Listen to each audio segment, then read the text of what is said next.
nós fizemos nós fizemos esse estudo juntos.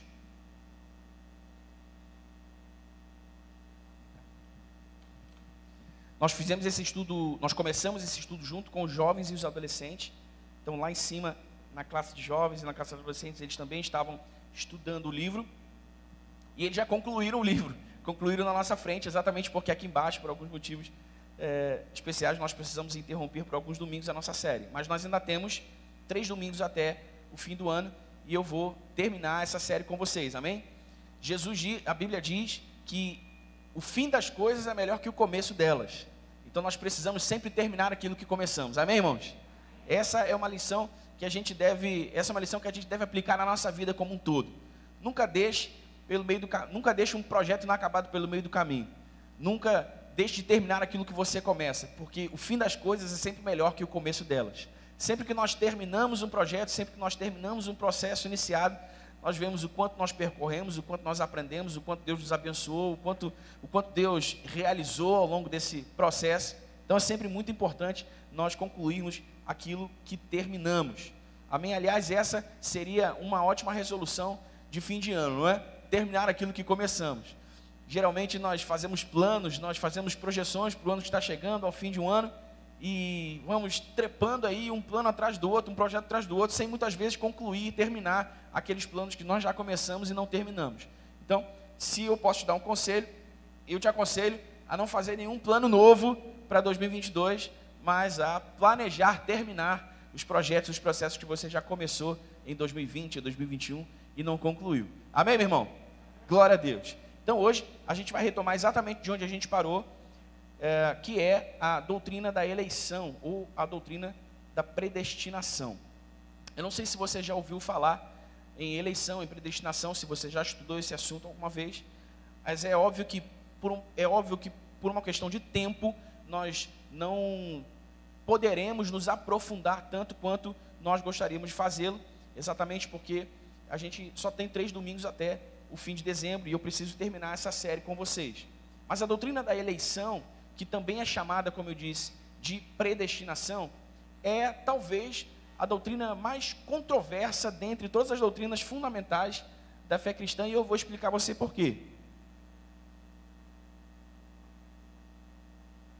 Essa doutrina é uma das doutrinas mais controversas, é uma doutrina que possui muitos pontos de vistas diferentes e corretos, porque ela assevera que Deus escolheu, antes da fundação do mundo, os seres humanos que seriam salvos e os seres humanos que não seriam salvos. Então, de acordo com a doutrina da eleição ou predestinação, antes da fundação do mundo, Deus não só sabia quem seria salvo e quem não seria salvo, como foi Ele mesmo quem escolheu quem seria salvo e quem não seria salvo. Eu sei que no primeiro momento, para muitos de vocês, especialmente se vocês nunca ouviram falar dessa doutrina, isso pode parecer estranho. Mas a gente vai tornar isso o mais claro possível. Então é disso que trata a doutrina da eleição ou a doutrina da predestinação. E embora essa doutrina, como eu disse, seja talvez a doutrina mais controversa de todas as doutrinas, das 20 bases que nós vimos aqui, das 20 doutrinas que nós estamos vendo aqui, não terminamos ainda, ela sem dúvida é a mais controversa, ela é uma doutrina legítima, porque a Bíblia trata dela em muitas passagens, algumas das quais a gente vai ver juntos aqui. Então, ninguém pode, ainda que não concorde com a doutrina da eleição e da predestinação, negar que a Bíblia assevera isso, negar que a Bíblia afirma isso, em muitas passagens, como nós vamos observar aqui. Então alguém pode perguntar: Daniel, mas se a Bíblia trata da doutrina da eleição, da doutrina da predestinação, por que há controvérsia sobre ela? Não é? Se está na Bíblia, nós não deveríamos ter dúvidas se ela é correta ou não. Está lá. Eu respondo a você: a controvérsia está na interpretação dessas passagens, a partir das quais se define a doutrina da eleição e da predestinação, e em algumas outras passagens que sugerem, na leitura imediata delas, outra definição possível para esta doutrina. foi o que eu comecei dizendo. Há muitos pontos de vista diferentes, e a gente vai tratar só de 2 hoje aqui, a respeito do que seria eleição e predestinação, e se isso é correto ou não. Então, a gente vai primeiro ver que interpretação desta doutrina defende o autor do livro que nós estamos estudando, Wayne Grudem, já que nós estamos tomando a sua teologia por base do nosso estudo. E em seguida, então, nós vamos ver qual é a outra interpretação possível para a doutrina da predestinação, ok? Você está comigo aí, irmão? Amém? Então vamos ver juntos algumas passagens bíblicas. Quero que você se prepare para manusear bem a sua Bíblia aí agora. Abra por gentileza a sua Bíblia em Atos capítulo 13.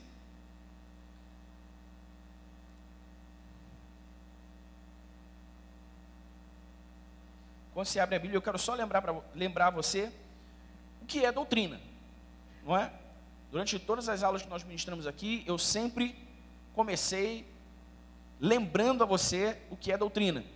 Doutrina é tudo o que a Bíblia diz, é tudo o que a Bíblia como um todo diz sobre determinado assunto.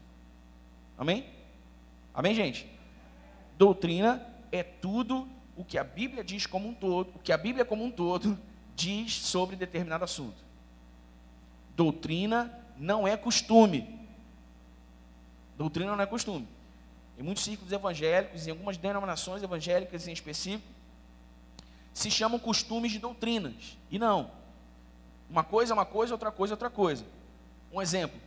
Os pentecostais mais tradicionalistas defendem que as mulheres devem usar roupão, sei lá, alguma coisa do tipo. Isso é uma doutrina pentecostal. Não, não é uma doutrina pentecostal, porque isso não está na Bíblia. Isso é um costume dos pentecostais mais tradicionalistas, dos mais antigos. Eu acho que isso nem existe mais, mas isso já foi assim um dia. Ou, por exemplo, eles não se podia, antigamente, não se podia jogar futebol, não se podia ir à praia. Nos círculos pentecostais mais tradicionais era assim. E se dizia que isso era doutrina. Não, isso não é doutrina, isso é costume. Por que é importante a gente entender isso? Porque doutrina se baseia na cultura. A cultura particular de um determinado grupo. Perdão, a doutrina não, costume. Costume se baseia na cultura de determinado grupo específico. A doutrina não, a doutrina se baseia na Bíblia. Amém? Amém, gente? Na Bíblia. Então, se não está escrito, não é doutrina, é costume. Tá ok? Se não está escrito, não é doutrina, é costume. Se está escrito, há de se analisar o que está escrito. E aí há um processo correto para isso, para que se define então se isso é ou não uma doutrina. Então, a gente vai olhar aqui algumas passagens bíblicas que Wayne Grudem defende para definir a doutrina da eleição ou da predestinação, como nós vemos aqui. Atos capítulo 13, versículo 48. Ouvindo isso, os gentios alegraram-se e bendisseram a palavra do Senhor, e creram todos os que haviam sido designados para a vida eterna. E creram todos que haviam sido designados para a vida eterna. Ora, se haviam aqueles designados para a vida eterna, deveriam haver também os não designados para a vida eterna. Efésios capítulo 1.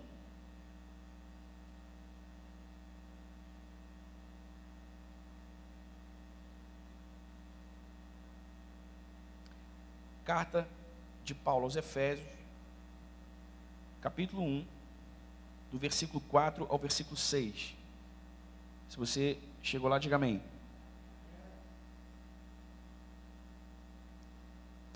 Efésios 1, do 4 ao 6 diz assim: porque Deus nos escolheu nele, antes da criação do mundo, para sermos santos e irrepreensíveis em sua presença. Em amor nos predestinou, olha o termo aqui, ó. Em amor nos predestinou.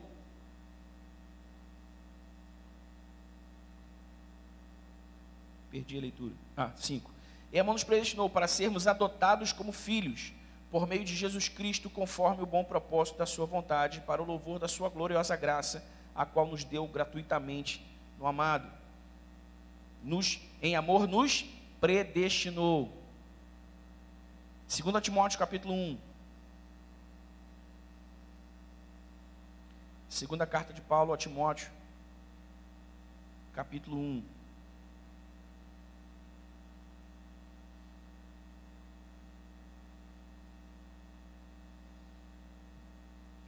Segunda Timóteo capítulo 1, versículo 9. Que nos salvou e nos chamou com uma santa vocação, não em virtude das nossas obras, mas por causa da sua própria determinação e graça. Essa graça nos foi dada em Cristo Jesus desde os tempos eternos. Olha, os versículos que nós estamos lendo estão sugerindo que desde antes da fundação do mundo, Deus já havia designado aqueles que seriam salvos. Por isso nós lemos aqui no fim do versículo 9, por causa da sua própria determinação e graça, e essa graça nos foi dada em Cristo Jesus desde antes dos tempos eternos. Apocalipse 17.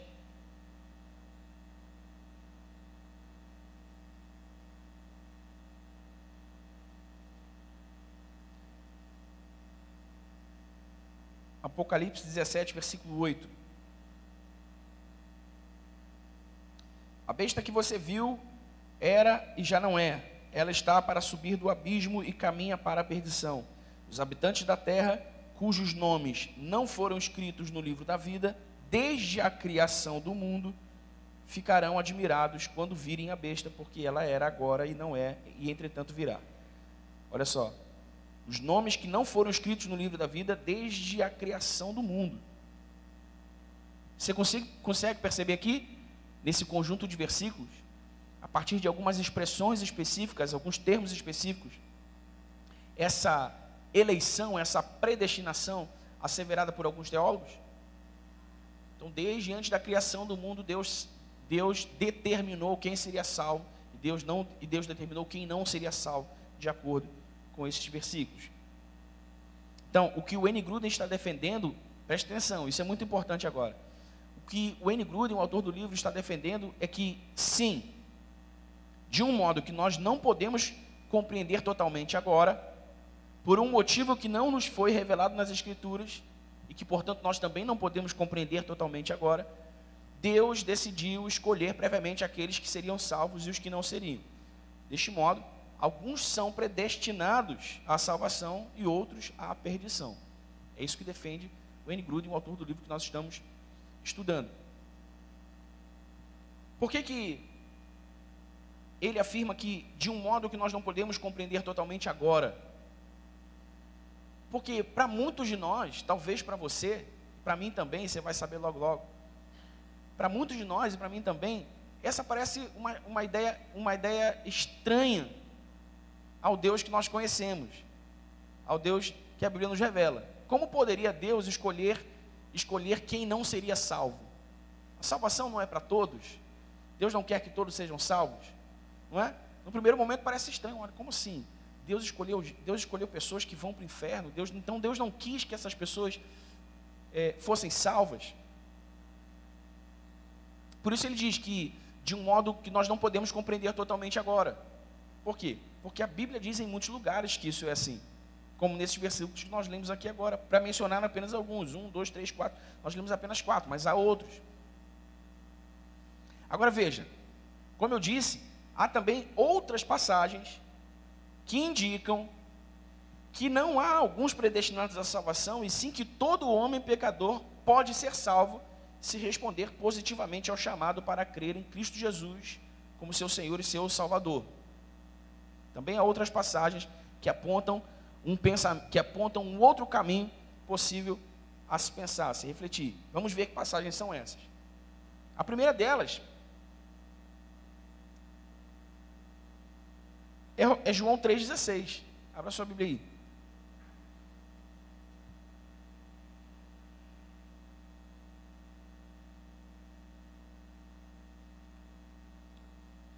Em João 3,16 nós lemos: porque Deus tanto amou o mundo, que deu o seu Filho unigênito, para que todo o que nele crer não pereça, mas tenha a vida eterna. Para que todo o que nele crer.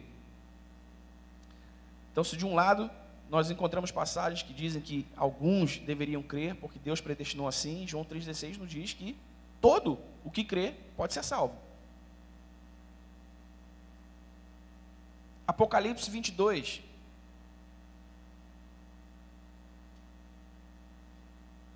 Apocalipse 22, 17. Apocalipse 22, 17. Diz assim, olha, o Espírito e a noiva dizem, vem.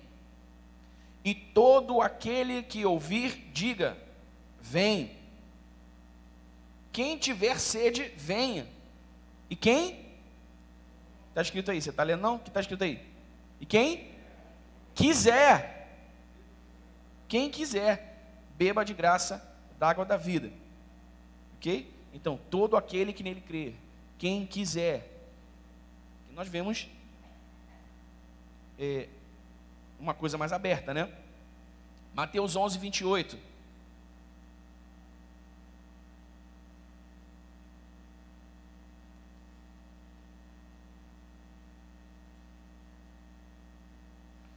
Mateus 11, 28.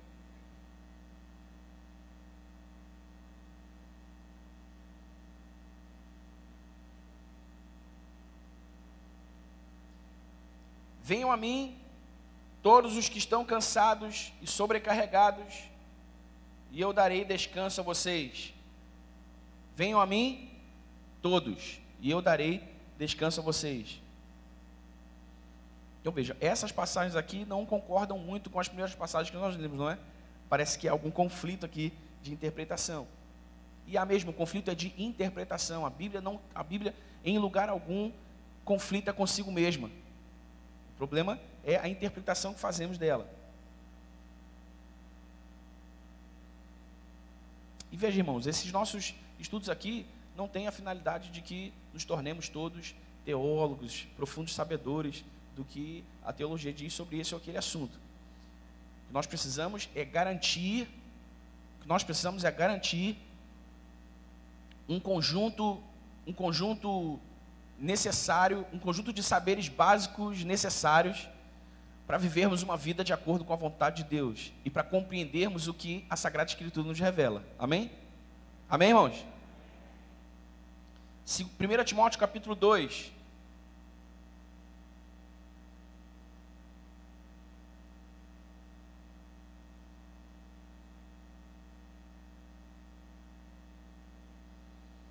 Primeira Timóteo capítulo 2, versículo 4. Não. Peraí. Isso mesmo, porque eu estou errado aqui, eu estou em 1 Timóteo.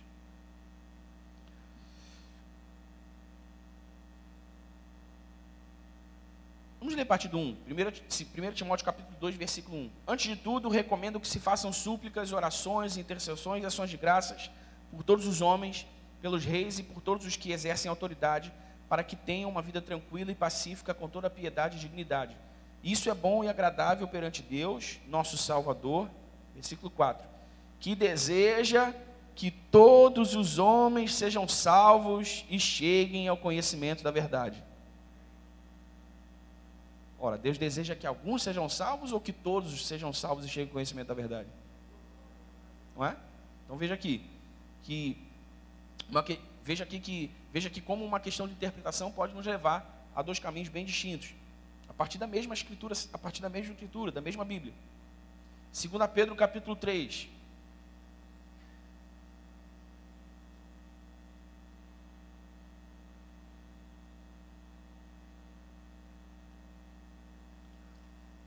Segunda Pedro capítulo 3, versículo 9.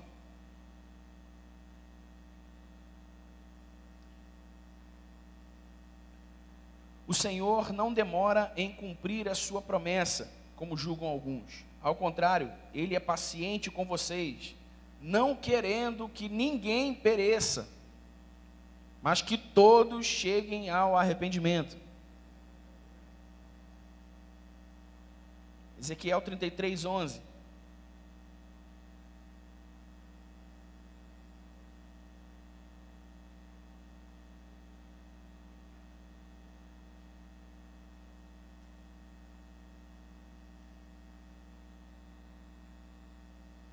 Ezequiel 33, 11.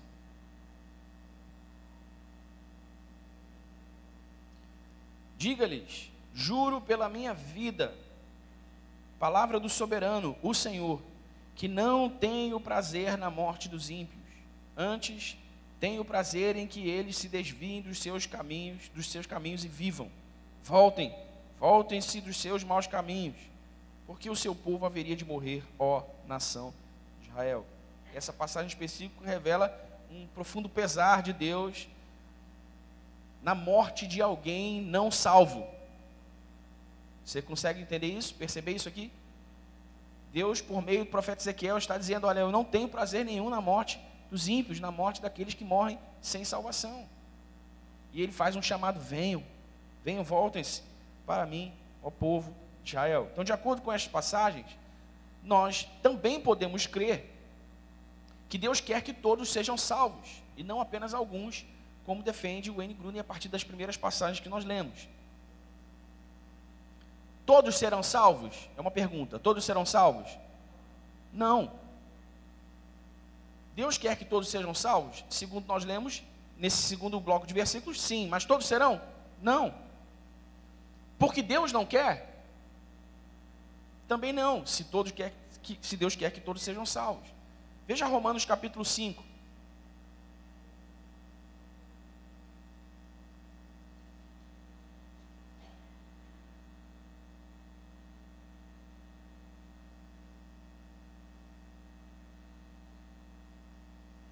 Romanos capítulo 5, versículo 18.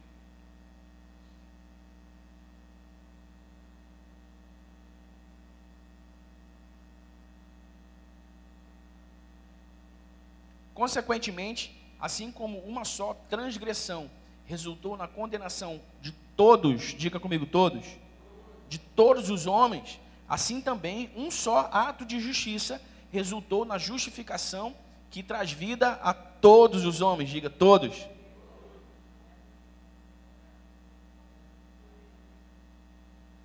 Presta atenção aqui, irmãos. O que nós lemos em Romanos 5,18 nos mostra que Deus não poderia imputar ao homem uma sentença sobre a qual ele está desde o nascimento. Todo homem nasce não salvo. Então dizer que Deus escolheu alguns para não serem salvos é dizer que Deus escolheu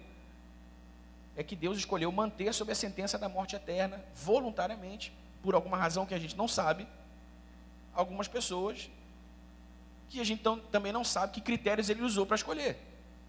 Amém? Fato é que todos, como nós lemos, nascem pecadores, não salvos, nascem carecendo da glória de Deus revelada em Cristo Jesus, através de quem nós recebemos vida eterna pela fé na mensagem do Evangelho. Todos nascemos separados de Deus, todos nascemos pecadores. 1 João 5,12.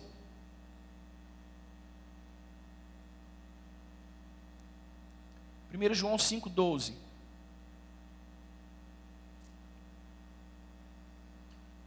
Quem tem o Filho, quem tem aqui significa quem crê em Jesus como o Filho de Deus, que veio ao mundo em corpo humano, para viver e apregoar o Evangelho do Reino, morrer e depois de 3 dias ressuscitar, estabelecendo uma nova aliança, através da qual todos aqueles que crescem na mensagem da cruz, na mensagem do Evangelho, poderiam ter comunhão com Deus novamente, a partir do seu Espírito, que nos seria dado de volta, o Espírito Santo. Então, quem tem o Filho, tem a vida. Quem não tem o Filho, não tem a vida. Nos Evangelhos, Jesus diz, quem crê será salvo. Quem não crê, já está condenado. Todos os que nascem, todos os homens, depois de Adão, nascem condenados. E precisam nascer de novo para serem salvos, para serem justificados. Amém? Então, assim, a graça de Deus, e a gente entende a graça exatamente assim, o favor de Deus, o favor imerecido de Deus. A salvação é pela graça. Efésios 2:8, a salvação é pela graça por meio da fé. Amém? É pela graça, graça de Deus. Favor imerecido. Olha, vocês nasceram pecadores, vocês nasceram separados de mim pela natureza pecaminosa. Nem se vocês tivessem 1000 vidas, vocês seriam capazes de merecer o que eu estou prestes a dar a vocês agora. Então não há o que vocês possam fazer para ser salvos. Vocês não podem salvarem-se a si mesmos sozinhos. Por isso Jesus disse, eu sou o caminho, a verdade e a vida, e ninguém vem ao Pai se não for por mim. Então vocês não podem, não há chance. Então é de graça, eu dou pela graça. É o meu favor que vocês não merecem. Então, a graça, o favor da salvação, é importante você entender isso. Você sabe que a salvação é um dom, é um presente de Deus. Sim ou não? É uma expressão da graça de Deus, um favor de Deus. A graça da salvação eterna se torna a expressão máxima do amor de Deus para com a sua criação e criatura, segundo endossa João 3,16, conforme nós lemos. Deus tanto amou o mundo que deu o seu Filho unigênito, para que todo aquele que nele crê não pereça, mas tenha vida eterna. Então, a partir desta interpretação, faz-se possível crer que a doutrina da eleição ou predestinação não é sobre Deus escolher uns e não escolher outros, mas sobre Deus conhecer a todos. Presta atenção. Então, quem seriam os eleitos? Quem seriam os predestinados? Já que a Bíblia fala de predestinação. Nos primeiros versículos que nós lemos inclusive o termo, eleitos, predestinados, antes da fundação do mundo. Então, quem seriam os eleitos? Quem seriam os predestinados? Todos aqueles que Deus, em sua presciência, nós vemos quando nós estudamos a doutrina de Deus, os atributos de Deus. Um dos atributos de Deus é a sua onisciência, a sua capacidade de saber tudo, de conhecer tudo. Então Deus, na sua presciência, sabe, desde a fundação do mundo, quem seriam aqueles que nasceriam de novo e quem serão aqueles que nascerão de novo pela fé na mensagem do Evangelho. Então não é sobre Deus escolher quem será salvo, é sobre Deus saber quem será salvo. Amém? Então alguém pode perguntar, mas isso não dá ao homem algum mérito por ser salvo?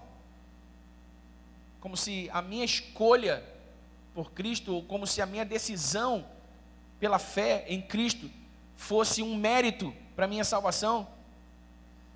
Como se eu merecesse ser salvo por ter decidido crer na mensagem do Evangelho? Não haveria então mérito na ação do homem? Isso não contradiria Efésios 2:8, que é pela graça, por meio da fé, isso não vem de vós, é dom de Deus? A salvação não é pela graça? Sim, 1000 vezes sim, a salvação é pela graça, por meio da fé, e ninguém é merecedor da sua própria salvação. O fato é que, e aqui é importante você entender isso para a gente concluir esse pensamento. O fato é que o mérito da salvação não está em quem decide receber o favor, mas em quem o oferece. Amém? O mérito não é de quem decide receber o favor, o mérito é de quem oferece o favor. Você entende isso, irmão? Então não há mérito na minha decisão por Cristo, não há mérito na minha escolha em crer na mensagem do Evangelho, não há mérito, mesmo porque eu não posso fazer isso por minha própria vontade apenas. Se eu não for convencido pelo Espírito Santo, se não houver o trabalho de Deus, se não houver o trabalho de Deus em mim, eu não creio. Então a graça de Deus é e sempre será um favor imerecido. E aqui é importante você saber isso. Existem essas duas possibilidades interpretativas a respeito dessa doutrina. Quem crê que Deus escolheu uns para serem salvos e outros para não serem salvos está errado? Não. Quem crê que Deus escolhe a todos que Deus escolheu a todos para serem salvos está errado? Não. Como pode isso, Daniel? É verdade. De um modo, para usar as palavras de Wayne Grudem, de um modo que nós não podemos entender completamente agora, ambos estão certos. Fato é que essa não é uma questão determinante para a nossa salvação. Por isso nós não devemos nos ater a ela e nem nos degladiar sobre ela. Aqueles que, estudando mais profundamente a doutrina da eleição e predestinação, simpatizarem mais com as ideias de Wayne Grudem, podem ficar com ela, sem problema algum, está certo. Aqueles que simpatizarem mais com essa outra corrente teológica e prega que Deus quer que todos sejam salvos, está ok, sejam felizes, está correto também. Mas é importante vocês saberem isso. O seu pastor não crê que Deus escolheu apenas alguns para serem salvos. O seu pastor crê que Deus escolheu, que Deus determinou a salvação para todos. Amém? Mas você não está errado se discordar de mim. Assim como eu não estou errado se discordar de você. Agora, é importantíssimo a gente entender isso, irmãos, porque quando a gente começa a estudar teologia, a gente encontra muitos temas para os quais há diferentes interpretações. E diferentes interpretações que a Bíblia fundamenta. Portanto, diferentes interpretações corretas.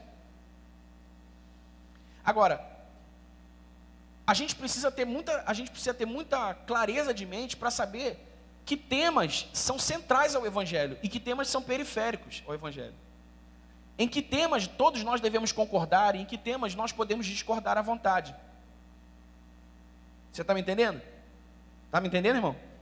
Nós não podemos jamais discordar, porque ambos, os que creem na eleição, como o Wayne Grudem quer, e os que creem na eleição, na predestinação, como eu creio, como outros teólogos creem, ambos concordam que a salvação é pela graça por meio da fé, e que todos os homens nascem pecadores, carecendo da glória de Deus, precisando serem salvos, e que não há salvação fora de Cristo Jesus. Amém? Isso é central. Sobre isso nós não podemos discordar. Ninguém poderia chegar aqui e dizer assim, uma corrente teológica apareceu surgindo dizendo que é um outro meio de ser salvo, a não ser há um outro meio de ser salvo que não é pela fé em Jesus. Não, isso aí já virou heresia, já virou bobagem. Então, nos assuntos, nos temas que são centrais ao Evangelho, nós devemos concordar. Nos temas que são periféricos ao Evangelho, ao que eu me refiro quando digo periféricos? A temas que não estão diretamente vinculados à minha salvação e à minha santificação. Por quê? Porque se Deus me escolheu, o fato é que se eu estou salvo aqui agora, porque Deus me escolheu antes da fundação do mundo, ou se eu estou salvo aqui agora porque eu decidi crer na mensagem do Evangelho, o que importa é que eu estou salvo, não é?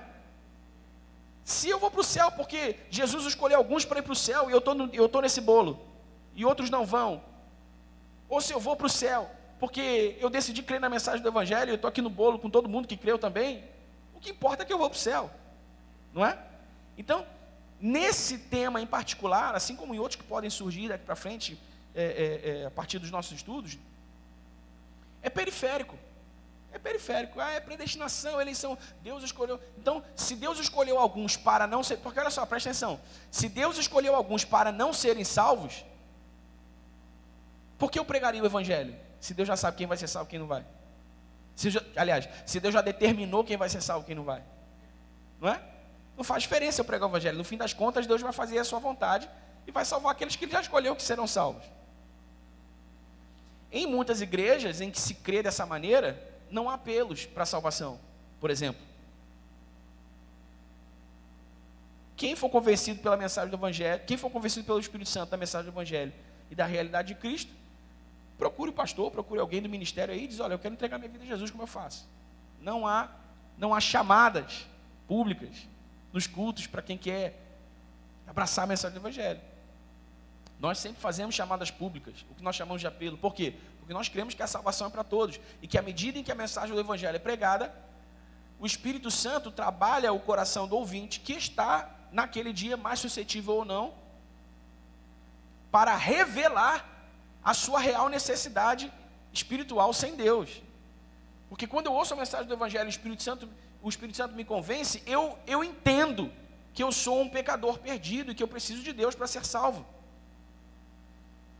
Então eu preciso pregar o Evangelho, porque quando eu prego o Evangelho, a gente vai falar disso, o Espírito Santo faz seu trabalho, convence o homem do pecado, da justiça do juízo, uma chamada é feita, e eu então decido crer.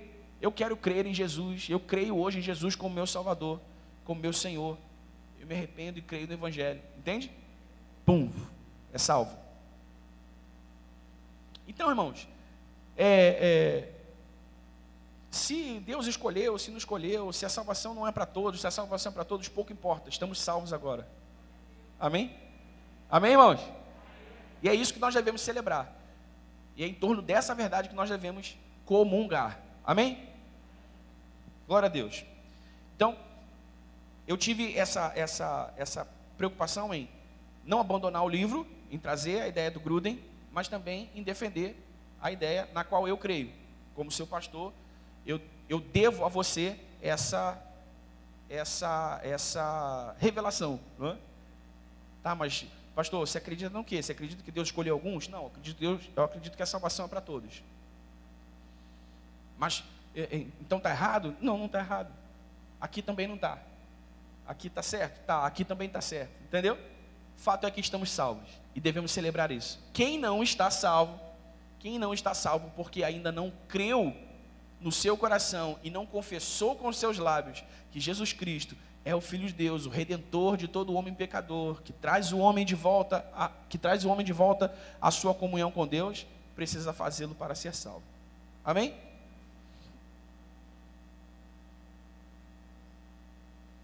Em seguida, o livro aborda uma outra doutrina, que leva ao título, o que é ser um cristão? Que trata exatamente do processo. Ok, então nós entendemos que há um pensamento teológico que diz que Deus escolhe alguns. Nós entendemos que há outro pensamento teológico que diz que Deus oferta a salvação a todos. Mas de fato, como todos chegam à salvação? De um jeito ou de outro. Essa doutrina trata do que nós comumente chamamos por conversão. Fulano se converteu. Não é assim que a gente costuma falar? Fulano é convertido, ou tornar-se uma nova criatura, ou ainda nascer de novo. Em teologia se diz que a ampla pregação do Evangelho é a chamada geral. E quando essa chamada geral é correspondida, como aconteceu comigo, com você, ela torna-se a chamada efetiva. Então, há 3 elementos inerentes à chamada do Evangelho. 3 elementos inerentes à chamada do Evangelho. Presta atenção. Primeiro, todas as pessoas pecaram. Romanos capítulo 3. Abre aí a sua Bíblia. Todas as pessoas pecaram. A partir do pecado de Adão, todos nascem pecadores. Romanos capítulo 3, versículo 23.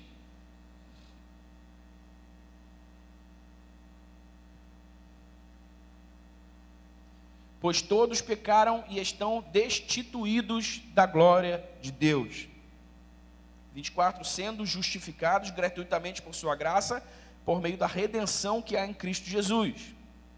Ou seja, todos os que nasceram pecadores, todos os que pecaram, só podem ser justificados mediante a redenção que Cristo Jesus traz, o perdão dos pecados. Então, o primeiro pressuposto é que todas as pessoas pecaram. O segundo é que a penalidade pelo nosso pecado é a morte.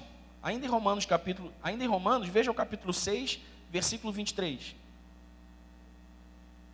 Romanos 6, 23. Pois o salário do pecado é a morte, mas o dom gratuito de Deus é a vida eterna em Cristo Jesus, o nosso Senhor. O salário do pecado é a morte. De que morte o apóstolo Paulo está falando? Da morte eterna, da morte espiritual. Quem nasce pecador e morre pecador, porque decidiu não crer na mensagem do Evangelho, morre eternamente. Assim como nós os que cremos, nós lemos lá em João 3,16, que Deus amou tanto o mundo que deu o seu Filho unigênito, para que todo aquele que nele crê não morra, não pereça, mas tenha vida eterna. Então, assim como todos aqueles que creem têm a vida eterna, aqueles que não creem têm a morte eterna. Então esse é o segundo pressuposto. A penalidade pelo nosso pecado é a morte. E o terceiro é que Jesus Cristo morreu para pagar a penalidade pelos nossos pecados. Romanos 5,8. Romanos 5,8. Mas Deus demonstra seu amor por nós. Cristo morreu em nosso favor quando ainda éramos pecadores. Aleluia. Eu vou ler de novo, irmão, você dá um aleluia mais forte. Olha. Deus demonstra seu amor por nós. Cristo morreu em nosso favor quando ainda éramos pecadores. Aleluia! Porque eu não poderia ser salvo por minha própria vontade. Só porque Jesus Cristo morreu para pagar a penalidade pelos nossos pecados, é que eu fui salvo, você foi salvo. Aleluia! Então, quando a chamada geral do Evangelho é feita, era sobre isso que eu estava falando aqui, não é? Quando nós pregamos a mensagem do Evangelho, e essa chamada geral do Evangelho é feita, o Espírito Santo convence o homem pecador da sua condição espiritual sem Deus. E este crê que só Jesus, o Filho de Deus, pode salvá-lo desta condição. Amém? Então a única resposta possível e aceitável é esta chamada: o arrependimento e a fé. Nesse momento, quando o homem pecador se arrepende e crê em Jesus, o Espírito Santo torna a chamada do Evangelho geral em uma chamada efetiva, e o homem pecador nasce de novo. É assim que alguém se torna um cristão. Amém, irmãos? Precisa entender como o processo acontece. A mensagem do Evangelho é pregada. Quem é Jesus? O que Jesus fez? Por que Jesus fez o que fez? Enquanto a mensagem do Evangelho é pregada, o Espírito Santo, Jesus disse isso lá em João capítulo 15, se eu não me engano, que é o Espírito Santo quem convence o homem do pecado, da justiça e do juízo. Eu acho até que eu anotei essa passagem aqui. Não anotei.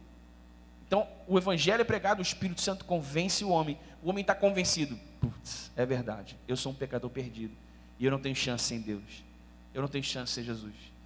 Jesus, eu creio no Senhor, eu creio que o Senhor é o meu Salvador, e que a partir de agora o Senhor é o meu Senhor. Eu me arrependo do tempo que eu vivi longe do Senhor, eu creio na mensagem do Evangelho. A salvação chegou. Amém? Que evento, né, irmão? Que evento espetacular é esse, né? Você já parou para pensar nisso, irmão? Que evento espetacular é a nossa salvação? Isso é maravilhoso demais, só Jesus poderia fazer uma coisa dessa. Então nós nos tornamos cristãos dessa maneira, quando nós entendemos que somos pecadores, quando nós entendemos que o fim de todo pecador é a morte eterna, e quando nós entendemos também que Cristo Jesus pagou a penalidade pelos nossos pecados, e está ansioso, por assim dizer, por nos redimir dos nossos pecados, nos salvar da morte eterna. Amém? É assim que alguém se torna um cristão.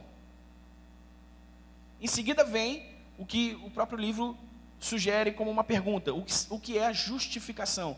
Essa é uma outra doutrina da fé cristã evangélica, a doutrina da justificação. A justificação, nessa corrente aqui, nessa esteira, é exatamente o movimento subsequente de Deus, o movimento de Deus subsequente à salvação.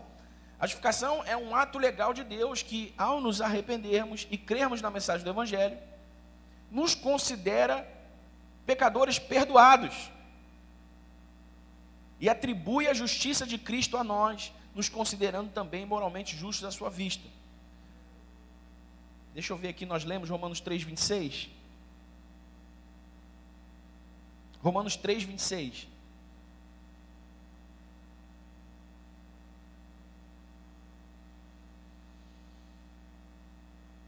Vamos ler o 25 e o 26. Romanos 3, 25 e 26. Deus o ofereceu como sacrifício para propiciação ou para substituição, mediante a fé pelo seu sangue, demonstrando a sua justiça. Em sua tolerância havia deixado impunes os pecados anteriormente cometidos, mas, no presente, demonstrou a sua justiça, a fim de ser justo e justificador daquele que tem fé em Jesus. Amém? Então, quem tem fé em Jesus é justificado. Por isso que a gente usa essa expressão, né? Estávamos condenados à morte eterna, porque todos pecaram. Mas Cristo veio e nos justificou, anulou essa condenação e nos justificou. Por isso que Paulo vai dizer aí em Romanos mesmo, no capítulo 8, versículo 1, portanto, agora já não há condenação para os que estão em Cristo Jesus. Já não há condenação para os que estão em Cristo Jesus. Por isso é que quando a gente nasce de novo e entra nessa jornada, na jornada da santificação, no processo da santificação, nós vamos deslizar, nós vamos escorregar e vamos pecar, inevitavelmente. Fato é que quando isso acontece, o diabo trata logo de aparecer e começar, tá vendo? Você não está salvo, tá vendo? Você ainda é pecador, tá vendo? Você não merece o que Jesus fez por você, tá vendo aí como você é ruim, tá vendo aí como você é mal? Quem já se sentiu assim? Quem já ouviu essa vozinha falando aí no seu coração? Ninguém, só eu. Você não é digno, você não é merecedor. O diabo trata logo de aparecer para tentar nos convencer de que nós não somos merecedores. Mas olha só como ele é, não sei nem que palavra atribuir ele aqui. Eu ia dizer bobo, como ele é bobo, né? Ah, você não é merecedor. E não sou mesmo. Mas eu criei e recebi a graça de Deus. Ah, você é fraco. Eu sou mesmo. O Espírito Santo está me fortalecendo, está me santificando. Ah, você não é digno. Eu mesmo não sou, mas Jesus me fez digno. Você entende? Então, quando a gente abraça essas sugestões de Satanás, a gente abraça porque não entende o que significa a nossa salvação. A gente não entende plenamente o que significa a nossa redenção, a nossa justificação. Amém? A gente precisa esquecer de uma vez por todas o nosso mérito. Não há mérito. Não há mérito da nossa parte. Nós nunca seríamos bons o suficiente para Deus. Nós nunca seremos santos o suficiente para Deus sozinhos, só porque nós queremos, só porque nós temos boa vontade. Não, jamais.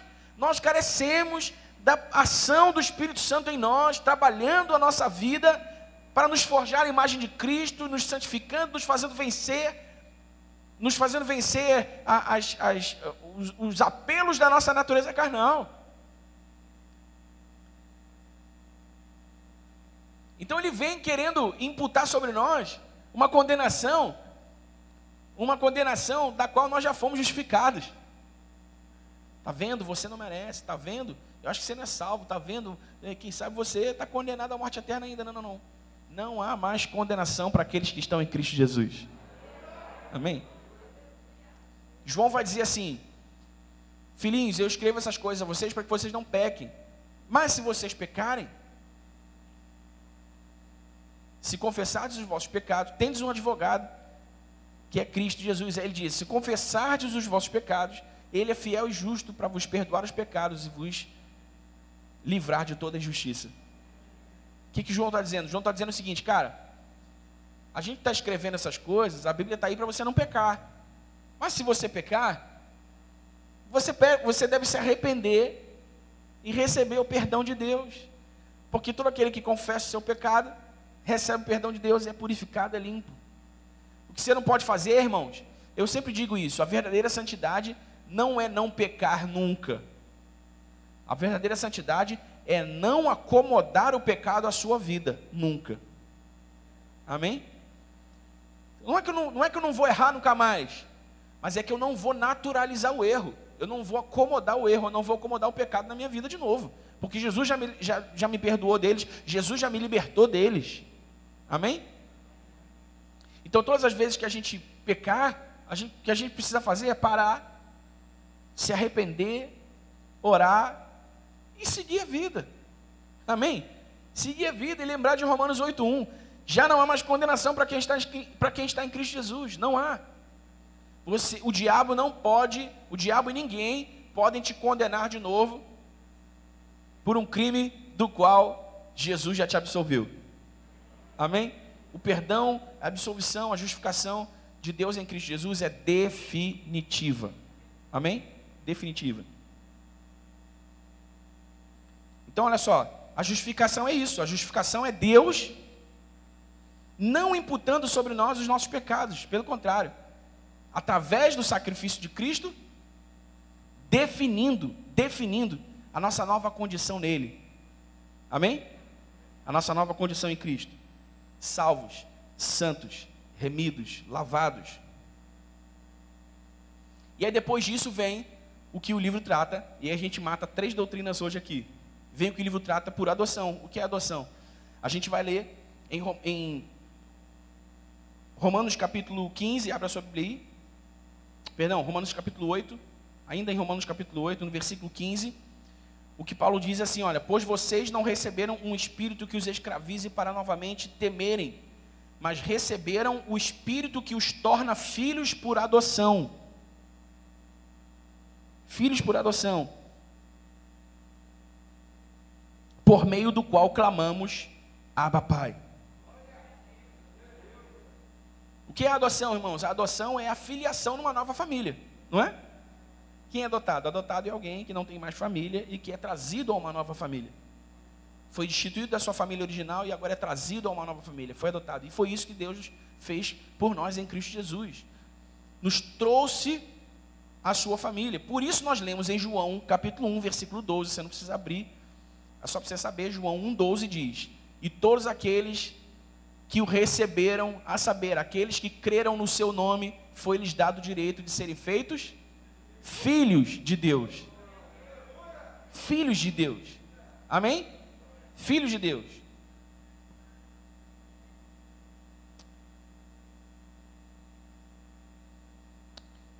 Ainda em Romanos, olha, Romanos 8, versículo 16 diz: o próprio Espírito testemunha ao nosso Espírito que somos filhos de Deus. Veja o versículo 29, avança para o 29. Pois aqueles que de antemão conheceu, também os predestinou para serem conformes à imagem de seu Filho, a fim de que ele seja o primogênito entre muitos irmãos. Não é nenhuma heresia, irmãos, a Bíblia diz, nós somos irmãos de Cristo Jesus. Amém? Jesus Cristo é o nosso irmão mais velho, porque ele se tornou o primogênito dentre muitos irmãos, o mais velho de todos os irmãos. Amém? Todos somos filhos de Deus, e Jesus Cristo é o nosso irmão mais velho, aquele que nos abriu o caminho de volta para a nossa família. Amém? Efésios 2,19.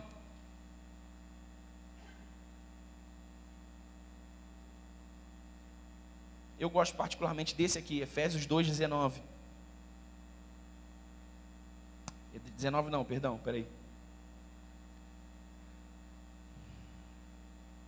Isso, 19 mesmo. Efésios 2,19. Portanto, vocês já não são estrangeiros, nem forasteiros, mas concidadãos dos santos e membros da família de Deus. Membros da família de Deus. Irmãos, se vocês creem que a palavra de Deus é a verdade, vocês precisam celebrar, se alegrar nesse fato. Somos membros da família de Deus, porque nos tornamos, pela fé em Cristo, filhos de Deus, irmãos de Cristo Jesus, irmãos uns dos outros. Está escrito aqui com todas as letras, membros da família de Deus. Amém, irmãos? Então, olha só, qual foi a sequência que nós vimos aqui? Primeiro nós discutimos como Deus define a salvação de alguém. Uns acreditam que Deus escolhe aqueles que vão ser salvos e aqueles que não vão ser. Outros acreditam que Deus oferta a salvação de graça a todos os que querem crer. Fato é que só há salvação em Cristo Jesus. Amém? Pela fé em Cristo Jesus. Então nós definimos. Ok. Agora, como isso acontece? Isso acontece nesse processo. Nós primeiro entendemos que todos pecaram e carecem da glória de Deus. Nós, em segundo lugar, entendemos que o salário do pecado é a morte. E que, em terceiro lugar, Jesus Cristo pagou a dívida que havia em nosso nome e que agora, pela fé nele, nós podemos ser justificados. E aí sim, nós vimos que há a justificação. Entendemos isso?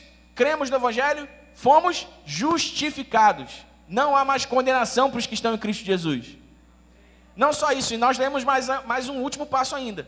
Nós entendemos que fomos aceitos, recebidos na família de Deus. Amém? Na família de Deus. Então essas são as doutrinas da eleição, da justificação. Essa é a doutrina de o que é ser um cristão, ou como alguém nasce de novo. A doutrina da justificação e a doutrina da adoção. Amém? Amém, irmãos? De novo, nosso desejo não é que nosso desejo com as 20 bases, não é que você se torne um profundo teólogo, um conhecedor profundo de todas as doutrinas, mas que você saiba o mínimo necessário para não ser enganado, que você saiba o mínimo necessário para se responsabilizar com autonomia, pelo seu crescimento espiritual, pelo seu relacionamento pessoal e íntimo com Deus. Sempre precisaremos uns dos outros, mas precisamos estar conscientes de que nossa nutrição espiritual é nossa responsabilidade. Amém? Ninguém pode se alimentar espiritualmente em meu lugar por mim. Eu devo fazer isso. Você deve fazer isso. Fazemos isso juntos. Isso acontece no contexto da igreja, quando nós estamos aqui trocando e ministrando uns aos outros. Mas nós precisamos nos responsabilizar por isso. Então, a ideia é que você saiba o mínimo necessário para não ser enganado, para se responsabilizar pelo seu crescimento espiritual e processar o seu crescimento espiritual com autonomia, e que você saiba o mínimo necessário para que a sua fé seja fortalecida nas crenças certas. Amém? Nas crenças certas. Tem muita gente cuja vida está travada, muita gente que não avança no seu relacionamento com Deus e que não vê a intervenção de Deus nas áreas da sua vida, porque estão cultivando crenças erradas sobre Deus, sobre o Evangelho, sobre si mesmas. Por exemplo, esse último caso, irmãos, vocês não fazem ideia de quanto isso é mais comum do que deveria ser.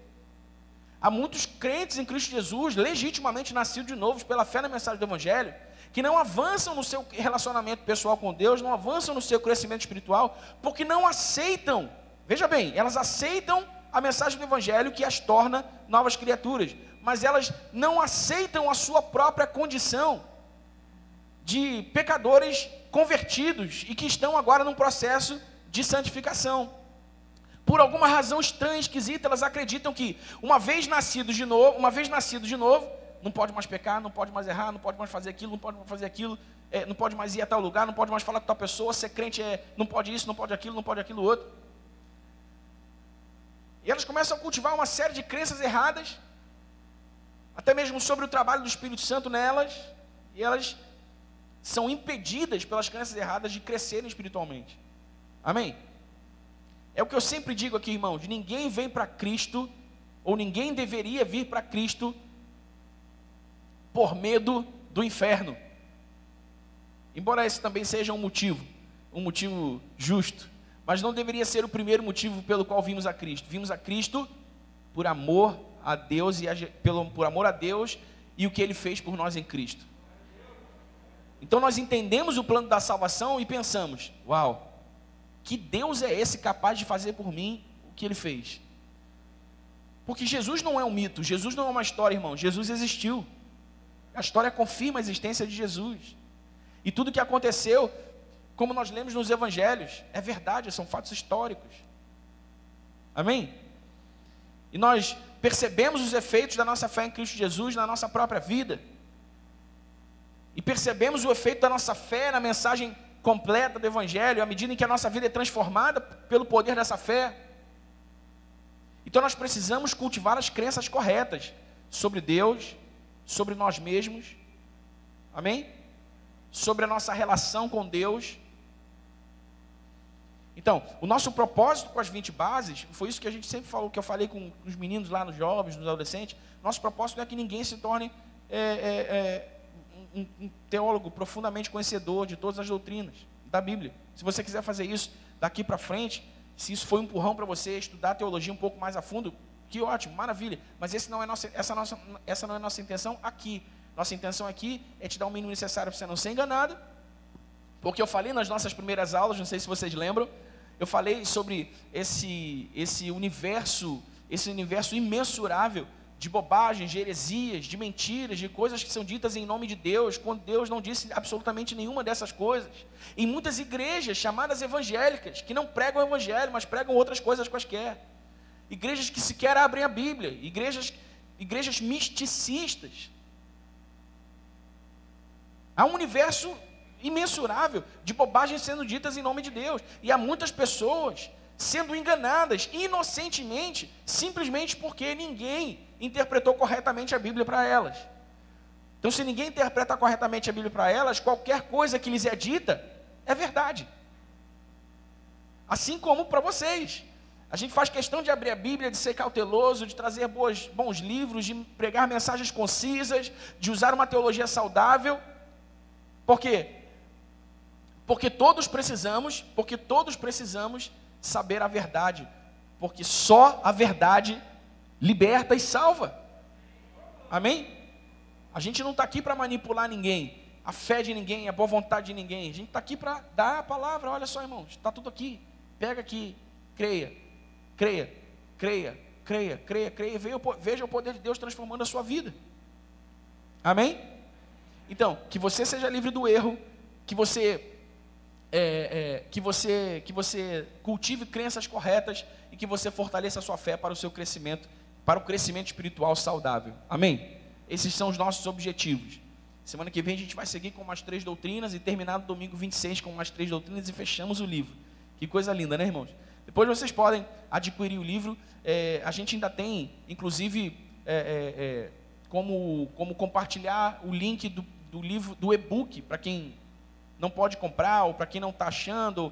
Apesar desse ser um livro muito comum, se achar em qualquer boa livraria evangélica, se você gosta de ler ou prefere ler no tablet, no celular, no computador, é só falar comigo, a gente tem um link para compartilhar. Mas eu encorajo fortemente que você compre o livro, amém? A doutrina da eleição e da predestinação é a única doutrina com a qual eu discordo do N. Gruden. Por isso a gente adotou o livro mesmo assim, porque não é porque eu discordo que ele está errado. Como eu falei, ele está certo, mas eu também estou, entendeu? E não há problema nenhum nisso. O problema é nós não divergirmos do que é central. E o tema central é que só há salvação pela fé em Cristo Jesus. Amém? Se Deus escolheu, se Deus não escolheu, se está aberto para todos ou não, isso não nos interessa se já estamos salvos. Amém?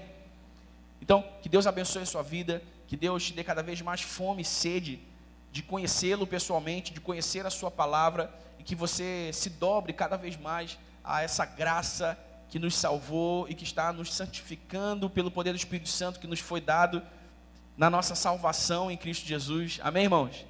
Amém, irmãos? O crescimento espiritual é a jornada de uma vida inteira. Nós nunca chegaremos ao dia em que nunca chegará o dia em que nós diremos já estamos suficientemente santificados. Nunca chegará o dia em que nós diremos já estamos suficientemente educados. Não há mais nada novo a saber. Não há mais nada a ser feito. Não, jamais. Esse é o trabalho de uma vida inteira, e o Espírito Santo, até que Cristo volte, estará nos trabalhando para nos fazer mais parecidos com Jesus e cada vez mais santos de acordo com a sua vontade. Amém, irmãos? Então nós devemos viver a vida inclinados, nós devemos viver a vida debruçados sobre as Escrituras, no colo de Jesus, aprendendo dele o que ele quer nos ensinar, para que sejamos quem ele nos criou para ser. Amém? Só a plenitude de vida nesse lugar, no lugar onde nós estamos sendo quem ele nos criou para ser. Enquanto estivermos à margem, enquanto estivermos atrás, enquanto estivermos, deslocados, não haverá plenitude de vida.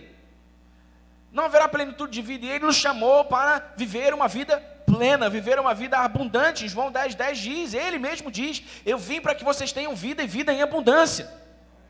Mas viver em abundância depende de crer corretamente. Crer corretamente depende dessa inclinação para aprender. Amém, irmãos? Por favor, me entenda. Você que está conosco online também me entenda. Não dependa exclusivamente daquilo que é dado a você aqui nos cultos da igreja. Porque isso é muito pouco para a sua nutrição espiritual. Amém? Nunca se acomode nessa ideia. Domingo eu vou lá e o pastor vai pregar uma mensagem. Maravilha. Maravilha. E segunda-feira? Quem é que vai pregar para você? E terça-feira? Quem é que vai pregar para você? E quarta-feira? Quem é que vai pregar para você? Você não pode você não pode entrar nessa zona de conforto e se tornar e se manter na primeira infância espiritual, comendo papinha na boca o tempo todo. Existe essa fase, e essa fase ela é necessária. A gente dá papinha, a gente ensina, mas você precisa amadurecer, você precisa crescer, você precisa se desenvolver, você precisa assumir a sua responsabilidade pelo seu crescimento espiritual e passar a um alimento mais pesado, mais denso. Amém?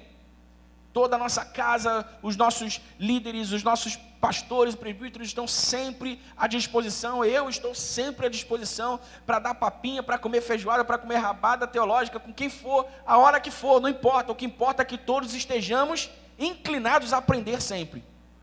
Amém? Inclinados a aprender sempre. Porque é isso o que fortalece a nossa fé e nos mantém vivos no caminho que está nos levando em direção a Deus. Amém, igreja?